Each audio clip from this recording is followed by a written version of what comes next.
നമസ്കാരം. ഇന്നത്തെ വീഡിയോ എങ്ങനെ നമുക്ക് മനോവേദനയെ ഹീൽ ചെയ്തെടുക്കാം എന്നുള്ളതിനെ കുറിച്ചാണ്. അപ്പോൾ ഒരുപാട് വിഷമങ്ങൾ ക്യാരി ഫോർവേഡ് ചെയ്തുകൊണ്ട് നടക്കുന്ന ആൾക്കാരാണെങ്കിൽ, അകമേ കരഞ്ഞു പുറമേ ചിരിച്ചു അങ്ങനെ ജീവിക്കുന്ന ആൾക്കാരാണെങ്കിൽ, തീർച്ചയായിട്ടും നമ്മുടെ വിഷമങ്ങളെ എങ്ങനെ നമുക്ക് റിലീസ് ചെയ്ത് നമുക്കെങ്ങനെ ഒരു സന്തോഷത്തിൻ്റെ പാതയിലോട്ട് ലൈഫ് എങ്ങനെ മുൻപോട്ട് കൊണ്ടുപോകാം എന്നുള്ളൊരു ഇതാണ് ഞാനിവിടെ പറഞ്ഞു തരുന്നത്. അപ്പോൾ അങ്ങനെയൊക്കെ വളരെയധികം പെയിൻ അനുഭവിക്കുന്ന ഒരു വ്യക്തികളാണെങ്കിൽ തീർച്ചയായിട്ടും ഈ വീഡിയോ ഫുള്ളായിട്ട് കാണാൻ ശ്രമിക്കുക. ഇവിടെ ഞാൻ പറഞ്ഞിരുന്ന മെത്തേഡ് എന്ന് പറഞ്ഞാൽ മിറർ എക്സസൈസാണ്.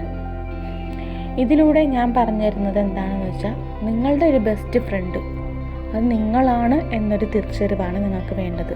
നിങ്ങൾ പറയാറുണ്ട്, എനിക്കൊരുപാട് ഫ്രണ്ട്സ് ഉണ്ട്, അതിലും ചിലപ്പോൾ ഒരു ബെസ്റ്റ് ഫ്രണ്ട് ഉണ്ട്, അവളോട് ഞാൻ എല്ലാ കാര്യങ്ങളും ഷെയർ ചെയ്യാറുണ്ടെന്ന്.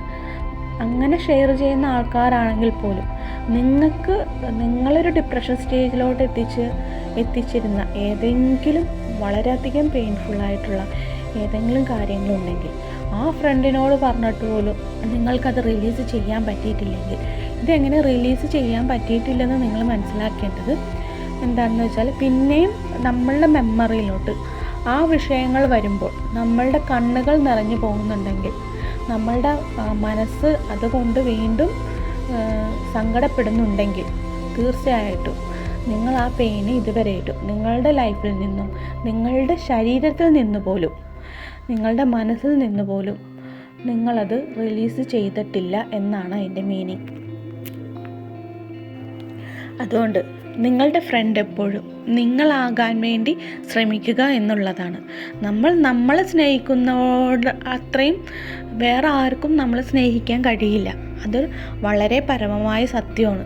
അപ്പം നമ്മൾ എങ്ങനെയാണ് ഈ വേദനയെ റിലീസ് ചെയ്യുക എന്നുള്ളതിനെക്കുറിച്ച് നമുക്ക് നോക്കാം.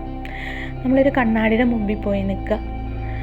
കണ്ണാടി നോക്കിയിട്ട് നമ്മളുടെ കണ്ണുകളെ നോക്കി ഒന്ന് ചിരിക്കുക. പതിയെ ഒരു ചെറിയ സ്റ്റാർട്ടിങ് ട്രബിളൊക്കെ തോന്നും, എന്നാലും കാര്യമാക്കേണ്ടത് പതിയെ നിങ്ങളുടെ ആ പെയിൻ എന്താണോ നിങ്ങൾക്ക് റിലീസ് ചെയ്യേണ്ട കാര്യം, അത് ആ കണ്ണാടിയെ നോക്കിക്കൊണ്ട് തന്നെ, നിങ്ങളുടെ കണ്ണുകളെ നോക്കിക്കൊണ്ട് തന്നെ പറയുക എന്നുള്ളതാണ്. നമ്മൾ പറയുമ്പോൾ പറയാം, അന്ന് ഞാനുണ്ടായ പ്രീതിയെ, അല്ലെങ്കിൽ അന്ന് ഞാനുണ്ടായ സുമത്തെയാണ് ഞാനിവിടെ കാണുന്നത്. അതുകൊണ്ട് നീ ഇത് മുഴുവൻ കേൾക്കുക എന്നും പറഞ്ഞ് നമ്മളുടെ പെയിനെ അങ്ങോട്ട് നമ്മൾ പറയുക കണ്ണാടി നോക്കിക്കൊണ്ട്. നിങ്ങളോട് തന്നെയാണ് അത് പറയുന്നത്. പറഞ്ഞതിന് ശേഷം കുറച്ച് സമയം ശാന്തമായിട്ട് നിൽക്കുക. നമ്മളുടെ ഇന്നർ സെൽഫിനെ നമ്മളവിടെ കേൾക്കാൻ ശ്രമിക്കുക എന്നുള്ളതാണ്. അതായത് നമ്മുടെ ഹാർട്ടിൽ നിന്ന് വരുന്ന ശബ്ദത്തെ കേൾക്കാൻ ശ്രമിക്കുക എന്നുള്ളതാണ്. എല്ലാവർക്കും സാധ്യമാകും അത്. ആർക്കും സാധ്യമാകാത്തതല്ല, എല്ലാവർക്കും സാധ്യമാകുന്ന ഒരു മെത്തേഡാണ്. ആദ്യത്തെ ദിവസം ചിലപ്പോൾ നമുക്കൊന്നും കിട്ടിയില്ലെന്ന് വരും. നെക്സ്റ്റ് ഡേ ചെയ്യുക. നെക്സ്റ്റ് ഡേയും ഇതേ മെത്തേഡ് തന്നെ ആവർത്തിക്കുക. പക്ഷേ ഇവിടെ ഒരു ശ്രദ്ധിക്കേണ്ട കാര്യമുണ്ട്. നിങ്ങൾ ഇന്നലെ പറഞ്ഞത്രയും ആ പെയിൻ്റെ അത്രയും, ആ മനസ്സിൽ നിന്ന് ഉൾക്കൊള്ളുന്ന അത്രയും പെയിൻ സെക്കൻഡ് ഡേ പറയുമ്പോൾ നിങ്ങൾക്ക് ഉണ്ടാവില്ല. ശ്രദ്ധിച്ചാൽ മനസ്സിലാവും. തേർഡ് ഡേയും പറയുക. തേർഡ് ഡേയും പറഞ്ഞതിന് ശേഷം നമ്മളുടെ ഇന്നർ സെൽഫിനെ നമ്മൾ കേൾക്കുക. തീർച്ചയായിട്ടും നിങ്ങളുടെ ഹൃദയത്തിൽ നിന്ന് നിങ്ങളെ ഹീല് ചെയ്യാവുന്ന വാക്കുകൾ നിങ്ങളുടെ സോള്, നിങ്ങളുടെ ആത്മാവ് നിങ്ങൾക്ക് പറഞ്ഞു തരുന്നതായിരിക്കും. അവിടെയാണ് ഈ ഹീലിംഗ് ടെക്നിക്ക് നടക്കുന്നത്. ഫോർത്ത് ഡേ ചെയ്യുക. ഫോർത്ത് ഡേ ചെന്ന് വീണ്ടും കണ്ണാടി പോയി നിൽക്കുക. നമ്മൾ കണ്ണാടിയെ നോക്കിയിട്ട് ആ പെയിനെ പറയാൻ വേണ്ടി പോകുമ്പോൾ നിങ്ങളുടെ ചുണ്ടിൽ പതിയൊരു പുഞ്ചിരി ആണ് ഉണ്ടാവുക.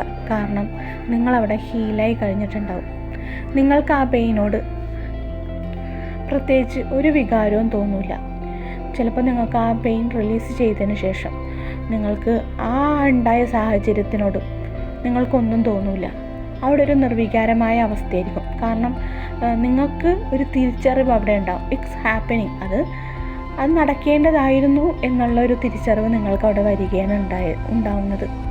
വേറെ ഏതെങ്കിലും സാഹചര്യത്തിൽ അത് റിലേറ്റഡ് ആയിട്ട്, അല്ലെങ്കിൽ അതിനോട് തന്നെ സാഹചര്യമുള്ള ഏതെങ്കിലും ഒരു പെയിൻ നിങ്ങൾക്ക് വരികയും നിങ്ങൾക്ക് ആ മെമ്മറി വീണ്ടും നിങ്ങളിലോട്ട് വന്നു കഴിഞ്ഞാൽ നിങ്ങൾക്കവിടെ പ്രത്യേകിച്ചൊന്നും ഒരു സങ്കടവും നിങ്ങൾക്ക് ഉണ്ടാവില്ല. നിങ്ങളതിൽ നിന്ന് കംപ്ലീറ്റ് ആയിട്ട് റിലീസായിട്ടുണ്ടാവും. എപ്പോഴും ഓർക്കേണ്ട കാര്യം, നമ്മൾ ഈ ഭൂമിയിൽ വന്നേക്കുന്നത് സന്തോഷിക്കാനാണ്. പക്ഷെ നമുക്ക് ഈ ഭൂമിയിൽ സന്തോഷങ്ങളൊന്നും കിട്ടുന്നില്ല. കാരണം നിറയെ ദുഃഖങ്ങൾ വേറിക്കൊണ്ട് ഇങ്ങനെയൊക്കെ ഉണ്ടായിരുന്നു, ഇതാണ് എൻ്റെ ജീവിതം, ഞാനിനി എന്ത് ചെയ്യും എന്ന് പറഞ്ഞ് ആ പാസ്റ്റിനെയും കൊണ്ട് പ്രസൻറ്റിലും കൊണ്ട് ഫ്യൂച്ചറിൽ ഇതെല്ലാം ശരിയാകും അങ്ങനെ ജീവിക്കുന്ന ജീവിതങ്ങളാണ്. നമ്മൾ ആ പാസ്റ്റിനെ റിലീസ് ചെയ്യുകയാണ് 1 by 1 ആയിട്ട്. പ്രസൻറ്റിൽ നമ്മൾ ജീവിക്കുകയാണ് വളരെ സന്തോഷത്തോടെ. ഈ സന്തോഷം എന്ന് പറയുന്നത് എപ്പോഴും ഓർക്കുക, നമ്മുടെ ഉള്ളിൽ നിന്ന് വരുന്ന ഒരു പീസാണ്. ആ പീസിനെയാണ് നമ്മൾ സന്തോഷമായിട്ട് കാണേണ്ടത്. നമുക്കൊരു മനസ്സമാധാനം കിട്ടുന്ന ഒരു ലൈഫ്. നിങ്ങളിത് റിലീസ് ചെയ്ത് കഴിയുമ്പോൾ നിങ്ങൾക്ക് കിട്ടുന്ന റിലാക്സേഷൻ ഉണ്ട്. അത് നിങ്ങൾക്ക് എവിടെ നിന്നും കിട്ടില്ല. ആരുടെ അടുത്ത് പറഞ്ഞാൽ പോലും അത്രയും പോലുള്ളൊരു കാമാൻ ക്വൈറ്റായിട്ടുള്ള ആ ഒരു പീസിൻ്റെ എനർജി അത് നിങ്ങൾക്ക് നിങ്ങളെ നോക്കിക്കൊണ്ട് ഹീൽ ചെയ്യുമ്പോൾ നിങ്ങൾക്ക് കിട്ടുമെന്നുള്ളതാണ്. അതുകൊണ്ട് ഇതിലൂടെ കൂടിയൊക്കെ പെയിനിൽ കൂടി പോകുന്ന എത്രയോ പേരുണ്ട്. എല്ലാവരും ചെയ്യുക, അവരവരുടെ പെയിനെ റിലീസ് ചെയ്ത് മുന്നോട്ട് പോവുക വളരെ ഹാപ്പി ആയിട്ട് തന്നെ. Have A nice day. Thank you all.